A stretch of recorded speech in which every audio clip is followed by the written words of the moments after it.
ตอนนี้นะครับแห่กฐินเราครบ3 รอบก็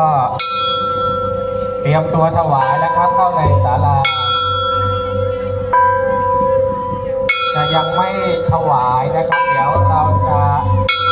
มีการต่อยอดกฐินสักหน่อยมีการต่อยอด